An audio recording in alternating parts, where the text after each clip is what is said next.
In today's sea of monotonous AAA titles that are filled to the brim with broken launches, recycled gameplay, and endless microtransactions built to empty your pockets as much as possible, indie titles offer much needed respite. Many indie titles have crafted unique and interesting gameplay along with beautiful worlds and stories that even the most creative AAA developers haven't thought of. Small teams, even some as small as just one person, are able to create some amazing and unforgettable experiences. Hyper Light Drifter is no exception to this.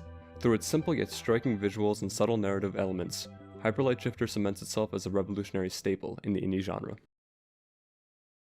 All throughout US presidential history, owning pets has been a staple. From Obama's Portuguese water dogs to Teddy Roosevelt's pony named Algonquin, the White House has been home to many strange and exotic animals. However, one president owned an animal that, on the surface, wasn't too out of the ordinary, but in reality was more of a national disaster than a presidential pet.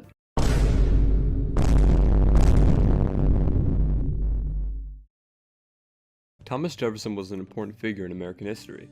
He contributed in writing the Declaration of Independence and was the third US president. He was a very prominent politician, but his dealings weren't only in politics. The man was also a landowner.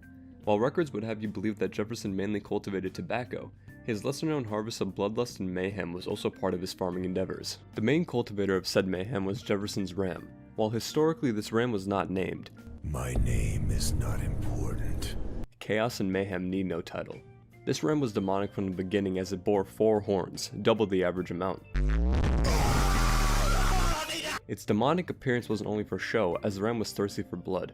While Jefferson was probably aware of its poor temperament, historians believe Jefferson was unaware of the full extent of the ram's evil. Stop putting him up there! One day he gonna just say fucking Kill a kid and bust his head! Among the many misbegotten actions of this ram, its most infamous and devious acts include being incredibly territorial, immensely angry, and the murder of a child. This demon was very, very uneasy with anyone or anything being around it. The ram had attacked a Revolutionary War veteran by the name of William Keogh so badly that the poor sap was allegedly laid up in bed for weeks, unable to move. A shepherd, Joseph, was brought in to keep the rambunctious scamp out of trouble. However, the psychopath gave Joseph a run for his money as the ram attacked him. Joseph was only able to keep himself safe when he had a dog on a leash around the ram. We can add cowardice to the ram's many poor attributes. The ram's trail of misery would eventually lead him to his most heinous act of all, the cold-blooded murder of 8-year-old Alexander Kerr. On what seemed to be a usual afternoon, Alexander Kerr was on his way home from school. His usual route led him through the then unfenced White House lawn, where our adored avatar of darkness resided. The ram, always eager to one-up his past misdeeds, gored the fucking kid right there on the White House lawn. The boy unfortunately died from his wounds a day later. Jefferson wrote to Alexander's father basically saying, "My bad, homie," and did nothing about the ram besides move it to Monticello, Jefferson's estate. The ram sowed the seeds of evil in many youths, giving life to other vessels of sin.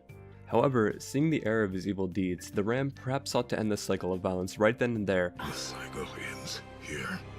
Must be better than this.